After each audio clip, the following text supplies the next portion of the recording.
Be Wealthy and Smart, episode 1181.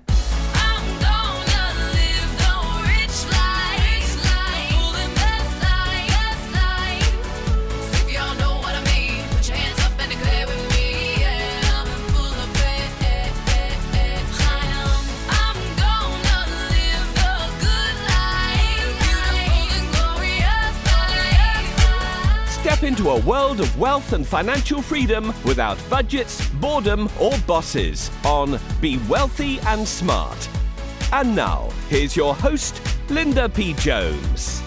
Welcome to Be Wealthy and Smart. I'm Linda P. Jones, America's Wealth Mentor, empowering women and men worldwide to financial freedom. On today's show, we're going to talk about how to get an emergency fund because 53% of Americans say they don't have any emergency savings. So we're going to talk about some ideas of how you can get some emergency funds saved up just in case of some unforeseen circumstances. Now, recently there was a survey done and 4,336 people were surveyed, and 45% of respondents said they currently have an emergency fund, and 53% who were Americans said they did not have any emergency savings. Now, emergency savings, they're defining as 6 months of expenses that are set aside for some kind of unforeseen event, but not everybody has the extra funds to be able to do that. With the rising costs of food and rent and so many things getting more expensive, and yet our salaries and income remaining the same,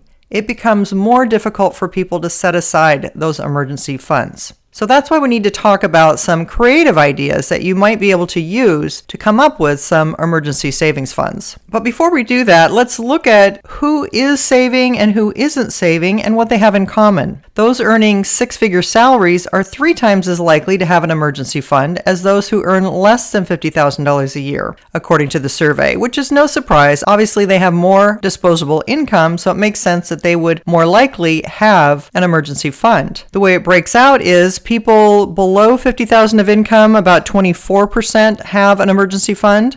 People making $50,000 to $99,999, about 49% have an emergency fund. And people with incomes of $100,000 or more, about 72% have an emergency fund. And of those people who earn $100,000 or more, the emergency fund is likely to be more than $20,000. And about 8% of respondents who said they have an emergency fund had less than $1,000 in it. And this is interesting because according to the survey, the average emergency costs are around $1,400. So that could be an emergency breakdown of your car or an emergency medical bill or something like that. Some unforeseen event. The average cost is about $1,400. So the goal here is to get 3 to 6 months worth of expenses set aside if possible. So let's talk about 3 different ways you can do that. The first thing you can do is look at what are your unproductive assets. So are you subscribed to subscriptions that you're not using anymore? You can cancel those. Do you have some things around the house that you might be able to sell on OfferUp? This is an app that I've actually used recently because I've been remodeling some rooms in my home and I've been selling furniture on OfferUp. I found it's a lot easier for me to do that than it is to work with some consignment shops who typically only pay me a small percentage of the value of the furniture. So if I want to get rid of some furniture, I can simply list it on the OfferUp app. People contact me, ask about it, come and see it, pick it up, take it away, and pay me to do so.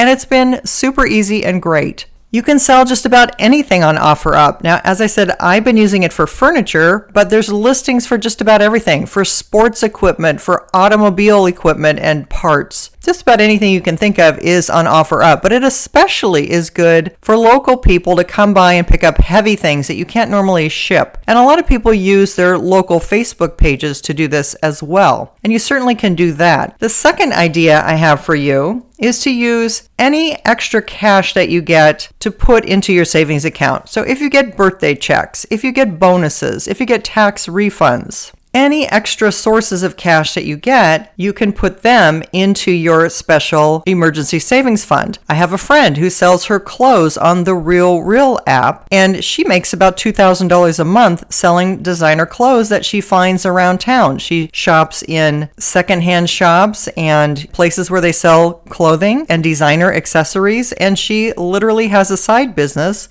selling these designer things on the real. So you can use any sources of funds from that to put into your emergency savings account. Number 3, think about having savings deducted from your checking account. Now, there's different ways you can do this. Obviously, you can do it manually. When you get paid, you can just move money from your checking account into a savings account. Or your brokerage firm will often do this for you. If you want to have money subtracted out of an account and moved into an investment account, they will do that automatically for you. Or you can even do it with your crypto account. You can have automated purchases of crypto every month, where they deduct a certain amount from your checking account and buy a particular crypto for you. So these are some easy ways that you can just put small amounts of money aside that you'll never even miss. And yet the savings start to accumulate, and as your investments go up or your crypto increases in value, your savings account is going up. Obviously, if the markets turn against you, the opposite will be true.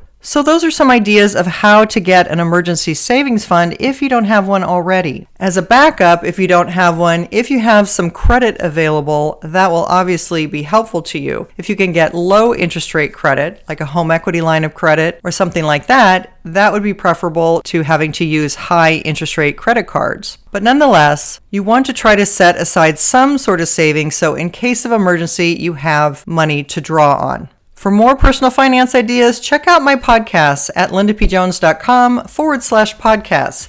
And while you're there, sign up for my weekly newsletter with more investment ideas. That's all for today. Until next time, live the good life and be wealthy and smart. Thank you for listening to Be Wealthy and Smart with Linda P. Jones. Share the wealth and tell your family and friends about the show.